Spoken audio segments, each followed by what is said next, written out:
প্রিয় শিক্ষার্থীরা, আশা করি সবাই ভালো আছো। বিবিএস প্রথম বর্ষের মেয়েদের মনোযোগ আকর্ষণ করছি। আজ তোমাদের সাথে আমার ষষ্ঠ ক্লাস এবং আজকের এই অঙ্কটির সাথে সাথেই এই চ্যাপ্টারটি শেষ করব, কারণ আমি তোমাদের সাথে 2015 থেকে 18 পর্যন্ত সালের অঙ্কগুলো করিয়েছি। আমি আশা করব আমার এই ক্লাসগুলো ফলো করে আরও অনেক অঙ্ক তোমরা করবে। তবে আমি এটাও তোমাদের জানাচ্ছি যে যে কোনো সমস্যা হলেই ম্যাডামকে নক দিবে। সব সময় আমি তোমাদের সাথেই আছি। তাহলে চলো এবার পাঠে যাই।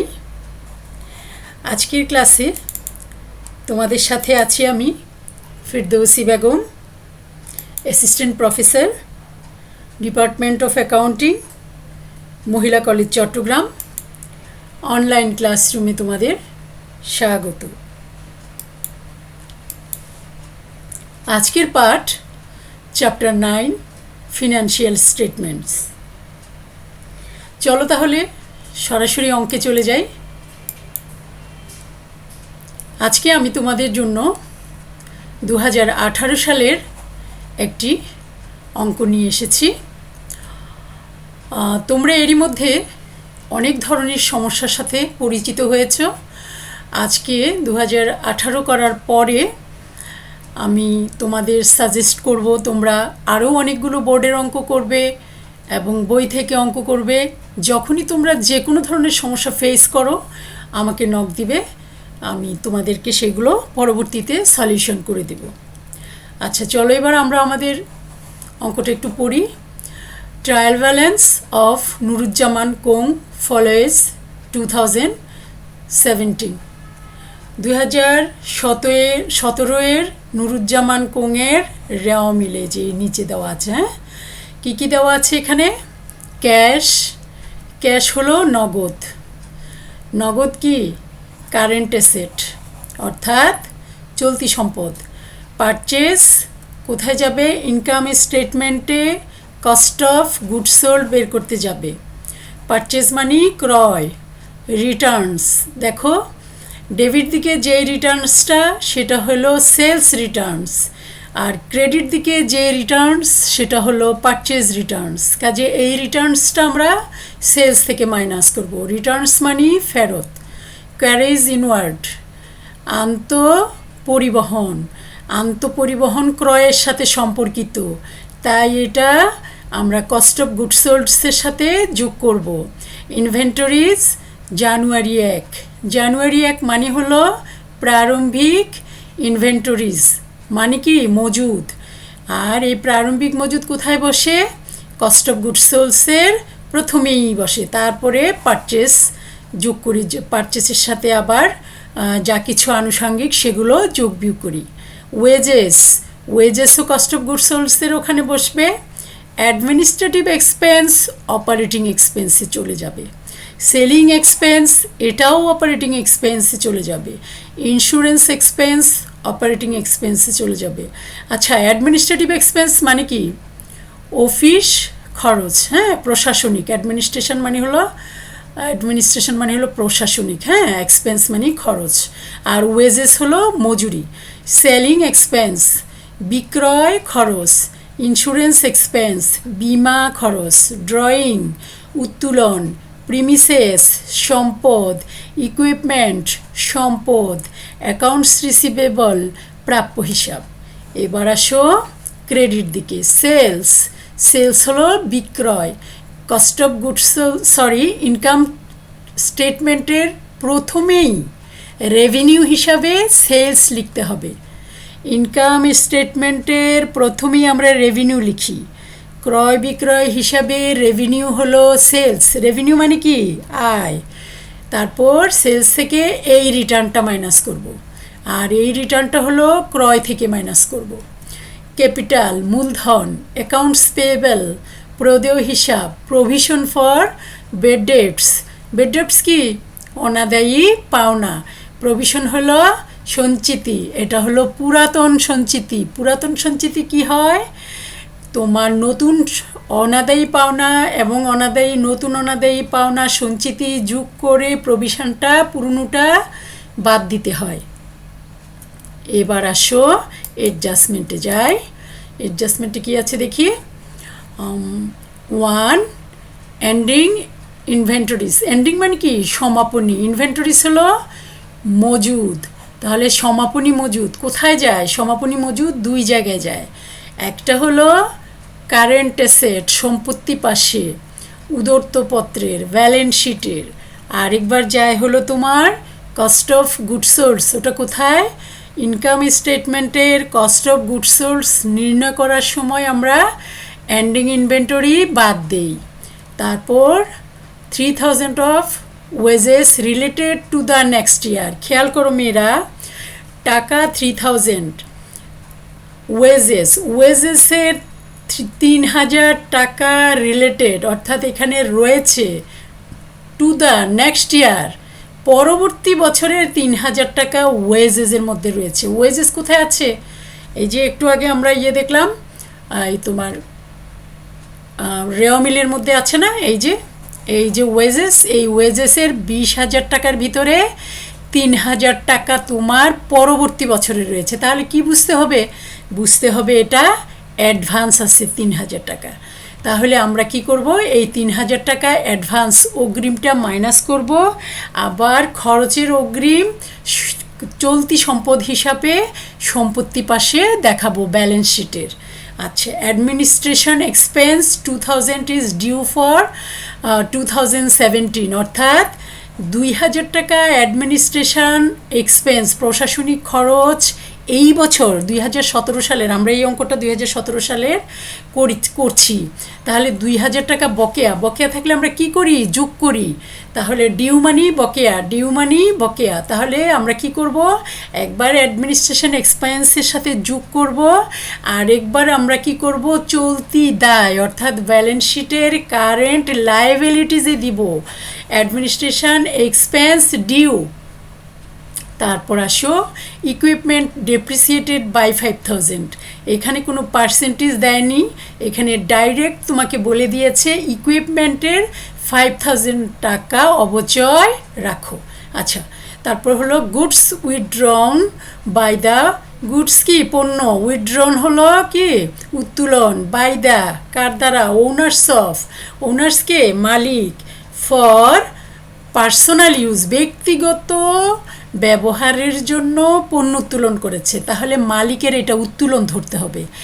আর পণ্য উত্তোলন করলে পণ্য কোথায় থাকে? পারচেসের সাথে থাকে। ওই পারচেস থেকে একবার 6000 মাইনাস করতে হবে, আবার উত্তোলন আছে যে সেই উত্তোলনের সাথে এই 6000 সহ যোগ করে টোটাল উইথড্রন অর উত্তোলন বের করতে হবে, সেইটা ক্যাপিটাল থেকে মাইনাস করতে হবে। Raise allowance for doubtful debts 2.5% of net sales. খেয়াল করো, নেট সেলস এখানে বলছে যে ডাউটফুল ডেটস, সন্দেহজনক পাওনা তোমার ভাতা বা সঞ্চিতি তোমার তৈরি করতে বলেছে কত? 2.5%। কার উপরে? নেট সেলসের উপর।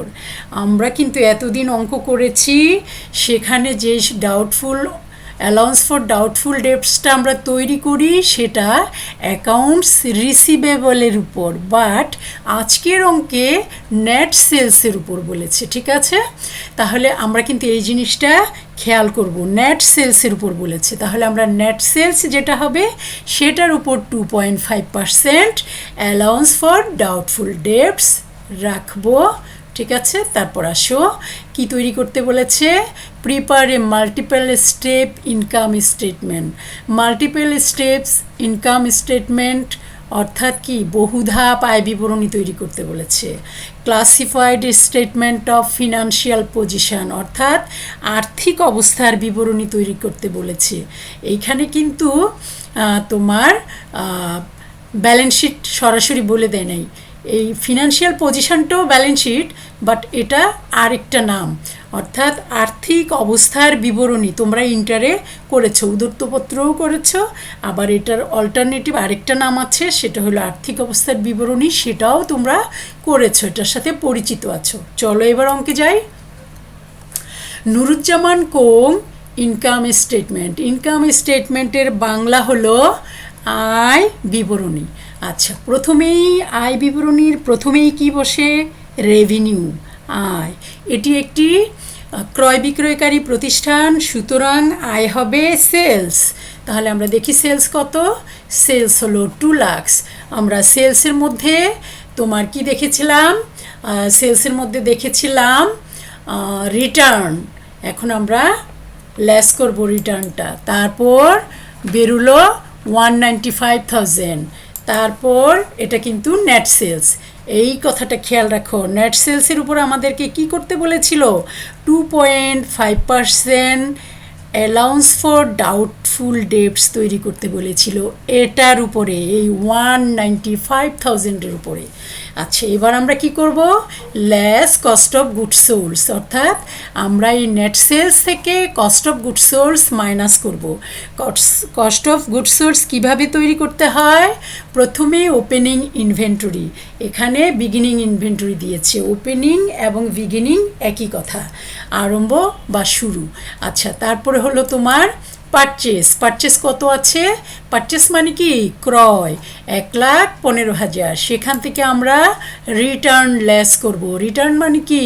ফেরত, ক্রয় ফেরত। এটা 2,500 মাইনাস করলে থাকছে আমার 1,12,500।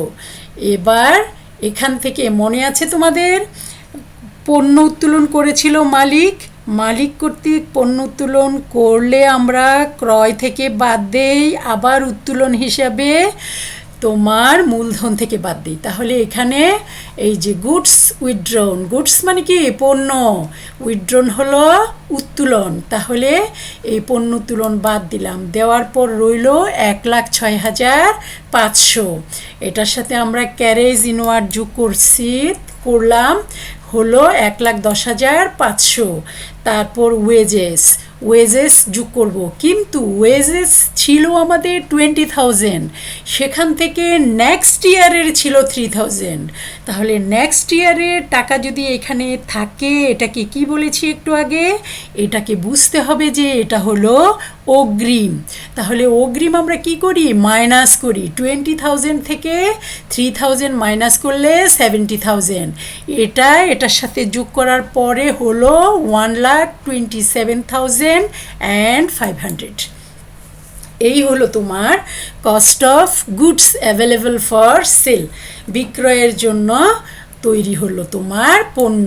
এবার আসো লেস এন্ডিং ইনভেন্টরি। ওই যে সমাপনী মজুদ পণ্য বাদ দিতে হবে বলেছিলাম, বাদ দিলাম। এখন বাদ দেওয়ার পরে কি থাকলো? গ্রস প্রফিট, অর্থাৎ মোট লাভ। তাহলে এখানে রেভিনিউ ছিল আমাদের 1,95,000, আর তোমার পণ্য খরচ ছিল তোমার 1,27,500। এই দুটো আমরা মাইনাস করার পর পেলাম গ্রস প্রফিট।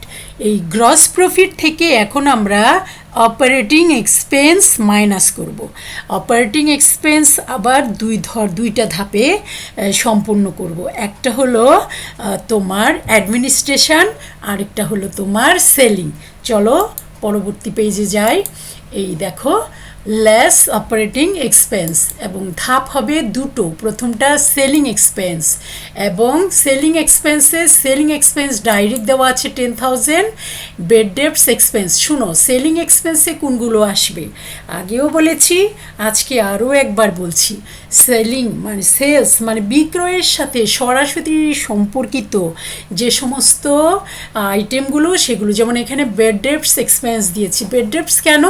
বিক্রয় করলে দেনাদার তৈরি হয়, দেনাদার তৈরি হলে টাকা না পাওয়ার একটা সম্ভাবনা তৈরি হয়, সেখানে এই অনাদায়ী পাওনা। ঠিক আছে, বেড ডেপ্টস এক্সপেন্স। আচ্ছা, তাহলে আমরা কি করলাম? এই এই যে 4,875 এটা কি কোত্থেকে আসলো? এটা আসলো নেট সেলসের উপর, 1,95,000 নেট সেলস, সেটার উপর 2.5% বের করেছি। এই তোমার বেরিয়েছে হলো 4,875। আর এই 1,500 টাকা ছিল হলো ওই যে পুরাতন সঞ্চিতি, প্রভিশন ফর বেড ডেটস। আমি তোমাদের বলেছিলাম না, প্রভিশন ফর বেড ডেটস পুরাতন সঞ্চিতি বাদ যায়, এটা হলো বাদ যে এটা হলো নতুন তৈরি হয়েছিল তোমার অ্যালাউন্স ফর বেড ডেটস 2.5%। কার উপর? নেট সেলসের উপর। নেট সেলস কত ছিল? 1,95,000। আর এখানে তোমার 1,500 হলো পুরাতন সঞ্চিতি, প্রভিশন ফর বেড ডেটস। আচ্ছা, এখন এইগুলো মাইনাস করার পরে থাকলো হলো 3,375। এই দুটো যোগ করলাম, বেরুলো সেলিং এক্সপেন্স 13,375। এবার আসো অ্যাডমিনিস্ট্রেটিভ এক্সপেন্স। অ্যাডমিনিস্ট্রেটিভ এক্সপেন্স 25,000 দেওয়াই আছে এবং বলেছিল যে 2,000 বকেয়া ডিউ ছিল 2,000। তাহলে বকেয়াটা আমরা যোগ করব, যোগ করার পর হলো 27,000। আরও অ্যাডমিনিস্ট্রেটিভ এক্সপেন্স আছে, সেগুলো হলো ইন্স্যুরেন্স এক্সপেন্স, তারপরে আছে ডেপ্রিসিয়েশন এক্সপেন্স।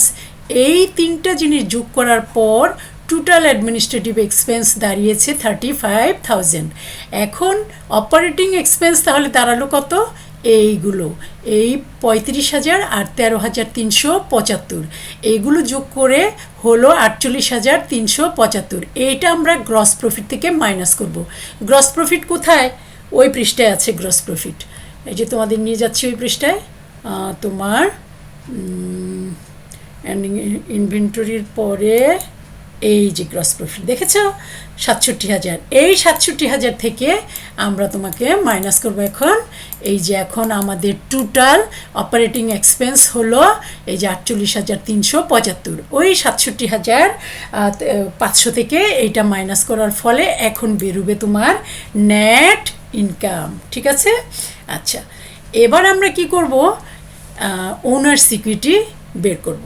ওনার্স ইকুইটিটা আমি এখানে আলাদা করেও বের করতে পারি, আবার তোমার ব্যালেন্স শিটেও বের করতে পারি। তো এখানে একটু আলাদা করে বের করে দেখাচ্ছি তোমাদের।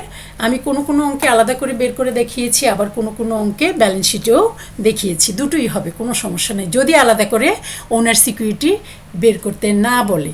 আচ্ছা, এবার আসো ক্যাপিটাল বিগিনিং। ক্যাপিটাল বিগিনিং কোথায়?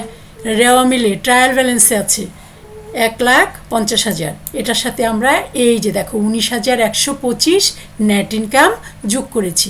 এই দুটো যোগ করলে বেরোলো 1,69,125। সেখান থেকে আমরা মাইনাস করব উইথড্রয়ালস। ড্রয়িংস কত? আমরা উত্তোলন করেছিল প্রথমে 10,000, এটা দেওয়া ছিল কোথায়? ট্রায়াল ব্যালেন্সে দেওয়া ছিল। আর এই 6,000 কি? এই 6,000 হলো পণ্য উত্তোলন। দুটো উত্তোলন একসাথে যোগ করে 16,000 হলো। এটা মাইনাস করার পর আমরা পেলাম ক্যাপিটাল এন্ডিং কত? 1,53,125। ঠিক আছে? তাহলে এটা হলো এন্ডিং ক্যাপিটাল। এই ক্যাপিটালটাই তোমার এই যে আমরা এখন ব্যালেন্স শিট করব, যে সেখানে বসবে। ব্যালেন্স শিট তো এখানে নাম দেয়নি, এখানে দিয়েছে হলো স্টেটমেন্ট অফ ফিনান্সিয়াল পজিশন, আর্থিক অবস্থার বিবরণী। আচ্ছা, চলো এবার পরবর্তী ধাপে যাই। আচ্ছা, কি প্রথমে তো অ্যাসেট, তোমরা জানো আমরা ব্যালেন্স শিটের প্রথমেই অ্যাসেটগুলো লিখি। আর অ্যাসেট লিখলে প্রথমেই আমরা কি করব? কারেন্ট অ্যাসেট লিখব। এই তো কারেন্ট অ্যাসেট কী কী আছে? ক্যাশ আছে 8,000, অ্যাকাউন্টস রিসিভেবল আছে 15,000, এবং সেখান থেকে আবার মাইনাস আছে। আমরা নতুন করে একটা অ্যালাউন্স ফর বেড ডেটস বের করেছিলাম নেট সেলসের উপর, সেটা এখানে অ্যাকাউন্টস রিসিভেবল থেকে মাইনাস করে দেখাবো। এই যে দেখালাম 4,875, তাহলে হলো 10,125। তোমরা মাথায় রাখবে পুরাতন সঞ্চিতি কিন্তু এখানে আসবে না, এবং রেওয়া মিলে যে বেড ডেটস দেওয়া থাকে সেটাও কিন্তু এখানে আসে না। আচ্ছা, তারপর তোমার পরবর্তী আছে হলো এন্ডিং ইনভেন্টরি। এন্ডিং ইনভেন্টরি হলো তোমার সমাপনী মজুদ, সমাপনী মজুদ কি কারেন্ট অ্যাসেট, আর কারেন্ট অ্যাসেটটা এখানে বসালাম। আচ্ছা, তারপরে আসো প্রিপেইড ওয়েজেস। প্রিপেইড ওয়েজেস কি? প্রিপেইড ওয়েজেসও একটা কারেন্ট অ্যাসেট। কেন? কারণ প্রিপেইড ওয়েজেসটা তোমার পরবর্তী বছরের জন্য এবছরই খরচটা করে ফেলেছে, তাহলে খরচটা কমিয়ে রেখেছে, আপাতত এটাকে কারেন্ট অ্যাসেট হিসাবে দেখানো হয়। এবার টোটাল কারেন্ট অ্যাসেট হলো 31,125। তারপরে আসো প্রপার্টি, প্ল্যান্ট অ্যান্ড ইকুইপমেন্ট। এখানে প্রিমিসেস সম্পত্তি, তারপরে তোমার ইকুইপমেন্ট সম্পত্তি, ইকুইপমেন্টের উপরে মনে হয় ডেপ্রিসিয়েশন ছিল, হ্যাঁ ছিল। অ্যাকুমুলেটেড ডেপ্রিসিয়েশন ছিল 5,000। অ্যাকুমুলেটেড মানে কি? অ্যাকুমুলেটেড মানে হলো পুঞ্জীভূত, অর্থাৎ আস্তে আস্তে প্রত্যেক বছর ডেপ্রিসিয়েশন রাখতে রাখতে একসাথে জড়ো হয়, পুঞ্জীভূত অবচয় কত 5,000। তাহলে রইল কত আর এই 15,000। এখন এই সম্পত্তিগুলো হলো এগুলো ফিক্সড অ্যাসেট আর কি, এগুলো যোগ করার পর 1,35,000 হলো। এই দুটো যোগ করার পর আমাদেরকে টোটাল অ্যাসেট হলো 1,66,125। চলো এবার আমরা দায়ের দিকে যাই। Liabilities and owner security. Liabilities মানে হলো দায়, আর ওনার সিকিউরিটি মানে হলো মালিকানা সত্ত্ব। আচ্ছা, ওনার সিকিউরিটি আগে আমরা বের করেছি, লাইবিলিটিস কি আছে শুধু সেগুলো লিখব, পরে এন্ডিং ওনার সিকিউরিটিটা আমরা লিখে দিব। আচ্ছা, কারেন্ট লাইবিলিটিসে আছে আমাদের অ্যাকাউন্টস পেয়েবল, তারপরে আছে তোমার অ্যাডমিনিস্ট্রেটিভ এক্সপেন্স পেয়েবল, তারপরে আচ্ছা এই যে অ্যাডমিনিস্ট্রেটিভ এক্সপেন্স পেয়েবলটা কোথায় ছিল? ওই যে অ্যাডমিনিস্ট্রেশন এক্সপেন্স তোমার ছিল হলো কত যেন ছিল, 20,000 নাকি ছিল, ওটার সাথে তোমার 20,000 না 25,000 ছিল। 25,000-এর সাথে আমরা 2,000 বলেছিল ডিউ, এই ডিউটা আমাদের বকেয়া, খরচের বকেয়া দায় হয়, আমরা এই ডিউটা এখানে লিখেছি, ঠিক আছে। তারপরে আসো ওনার সিকিউরিটি। ওনার সিকিউরিটি ক্যাপিটাল, এই ক্যাপিটালটা কোত্থেকে আসছে? ওই যে আমরা ওনার সিকিউরিটি আলাদা করে করেছিলাম ব্যাক পেজে, সেখান থেকে এন্ডিং যেটা, এন্ডিং বিগিনিং কিন্তু ট্রায়াল ব্যালেন্সে আছে, সেটা কিন্তু আসবে না আর, কারণ ওটার সাথে আমরা নেট প্রফিট যোগ করেছি, তারপরে উত্তোলন মাইনাস করেছি, করার পরে তোমার ক্যাপিটালের ব্যালেন্স অর্থাৎ এন্ডিং ব্যালেন্স যেটা, এটা হলো 1,53,125। এই দুটো যোগ করার পর এখন total liabilities and owner security বেরোলো। আজকের অঙ্ক এখানেই শেষ। তাহলে আজকে যাওয়ার পালা। আগামী ক্লাসে আমি তোমাদের সাথে একটু সহজ কিছু আলোচনা করব, আমরা থার্ড চ্যাপ্টারে চলে যাব, কেমন? এখানে তো আমরা বড় বড় অঙ্ক করেছি, থার্ড চ্যাপ্টারে তোমার দ্য অ্যাকাউন্টিং প্রসেস, থার্ড চ্যাপ্টারের নাম, সেখান থেকে অঙ্ক করব। সেখানে তোমরা জানো জাবেদা আছে, জার্নাল, লেজার, ট্রায়াল ব্যালেন্স, তারপরে তোমার আরও কী কী যেন আছে, আচ্ছা যাই হোক, এগুলো আমরা করব, কেমন? এগুলো তোমরা ইন্টারে তোমাদের পরিচয় আছে, সবগুলো অঙ্কই এখানে ইন্টারের সাথে সম্পৃক্ত, আগে করেছো তোমরা। তারপরেও ফিনান্সিয়াল স্টেটমেন্ট যেটা করলাম এটা একটু বড়, একটু একঘেয়ে লাগছে, এখন আমরা একটু সহজ সহজ অঙ্কের মধ্যে আবার কিছুদিন থাকবো, হ্যাঁ। আচ্ছা, তাহলে সে পর্যন্ত তোমরা সবাই স্বাস্থ্যবিধি মেনে ঘরেই থাকো, পুষ্টিকর খাবার খাবে, কারণ কোভিড-19-এর সাথে যুদ্ধ করতে হবে, যুদ্ধ করতে হলে আমাদের শক্তি লাগবে, আর শক্তির জন্য আমাদের পুষ্টিকর খাবার খেতে হবে। ঘরের কাজে মাকে সাহায্য করবে, এতে হালকা ব্যায়াম হয়ে যাবে, মাও খুশি হবে। কলেজ খোলা থাকলে তো পারো না, পথের ক্লান্তি থাকে, তোমাদের ক্লাসের ক্লান্তি থাকে, সময় থাকে না, কিন্তু এখন প্রচুর সময়, এই বেনিফিটটা নিয়ে নাও, মাকে সাহায্য করো, বাবাকে ভালোবাসো, ছোট ভাই বোনদেরকে ভালোবাসো, ঠিক আছে? তাহলে আর সঠিক পরিমাণে ঘুমাবে। আল্লাহ হাফেজ, ধন্যবাদ।